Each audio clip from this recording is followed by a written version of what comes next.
भगवान की ऐसी कृपा है कि जो भगवती माँ शक्ति है, इनके दरबार में गया हुआ मनुष्य खाली नहीं लौटता।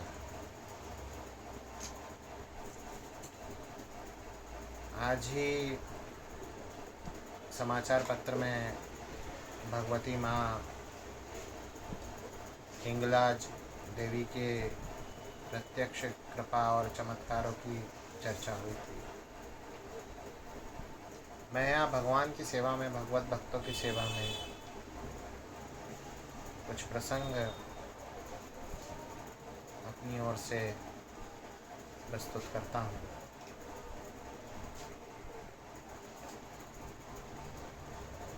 एक स्त्री का कर्म विपाक उसके आड़े आया। परिवार में एक बालक को छोड़ के कोई भी शेष नहीं रहा। कोई था तो बस एक बच्चा था। उसने घर घर में काम करके और उस बच्चे का पालन किया। बच्चा कोई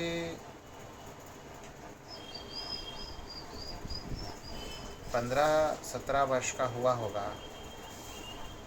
अचानक ही उसको कुछ ऐसा मानसिक रोग हुआ कि पुरानी सारी स्मृतियाँ जो है वो भूल गया। देखें, कुछ याद ही नहीं रहा उसको। अब जो बच्चा है वो पुराना सब कुछ भूल जाने के उपरांत घर में अचेतन सरीखा, कुछ याद नहीं है, कुछ पता नहीं है, इस तरह का लेटा रहता है, बैठा रहता है। इसकी माँ को किसी ने परामर्श दिया कि देख, तूने तेरी क्षमता के अंदर अंदर सब कर लिया। अब दो मार्ग है कि या तो ऊंचे से ऊंचे डॉक्टरों को दिखाएं और या फिर भगवत आश्रय ग्रहण करें। अब ऊंचे डॉक्टर को दिखाना अर्थात ऊंचा खर्चा होना, और ऊंचा खर्चा तो छोड़ो, निम्न स्तर का भी खर्चा कर नहीं सकती थी। इधर श्रीमद् देवी भागवत का जो अनुष्ठान है वो वर्ष में 9 बार करने का बड़ा विधान है। 9 बार करें अथवा 12 बार करें, शुक्ल पक्ष के दौरान यदि ये अनुष्ठान किए जाएं और लगभग सभी शुक्ल पक्ष, पौष का छोड़ दें हम, तो लगभग सभी शुक्ल पक्ष यदि उसमें हो जाएं तो एक बहुत सुंदर संयोग बन पड़े।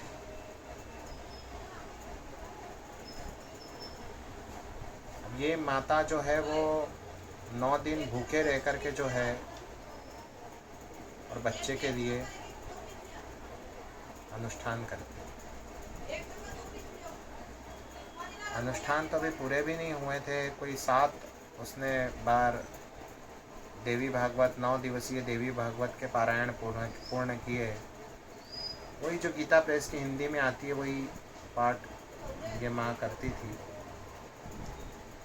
अकस्मात बच्चे की बुद्धि पहले से भी प्रखर हो गई, जैसे पहले जब ठीक था तब थी वैसे भी प्रखर हो गई, और अकस्मात वो जो है वो अपनी माता के लिए चिंतित हो उठा। उसने कहा मुझे पढ़ना है, परीक्षा आ रही है, कहाँ से मेरी पढ़ाई होगी। जो 1-2 साल से पुरानी परीक्षा में मैं कैसे स्कूल में कैसे एडमिट होऊंगा, कैसे क्या होगा।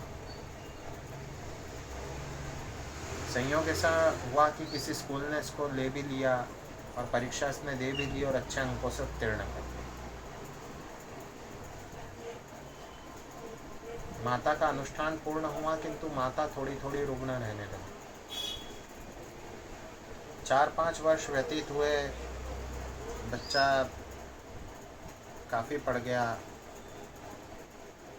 बच्चे के भाग्य थे, उसको स्कॉलरशिप वगैरह मिलने लगी, छात्रवृत्ति वगैरह मिलने लगी। भगवान किसी न किसी तरह से आड़े आए। एक बार पुनः माता ने इसी प्रकार का अनुष्ठान किया देवी भागवत का। अब की बात यह अनुष्ठान किया गया था पूर्व के अनुष्ठान में जो सफलता प्राप्त हुई थी उसको धन्यवाद करने के लिए ये अनुष्ठान किया गया था। और बच्चा जो है उस समय एडमिनिस्ट्रेटिव सर्विस जो है, इंडियन एडमिनिस्ट्रेटिव सर्विस IAS के लिए परीक्षा दे रहा था। बच्चा परीक्षा में अच्छे अंकों से उत्तीर्ण हो गया और नवरात्रि को माता अनुष्ठान कर रही थी। अनुष्ठान पूर्ण हुआ और अकस्मात जो है माता भजन करती करती अवाक भाव से जो है अनंत में लीन हो गई, भगवती की शरण में चली गई। बच्चा IAS बन गया। एक सुंदर प्रसंग माता का चमत्कार और माता का प्रेम का भगवान की सेवा में प्रस्तुत है।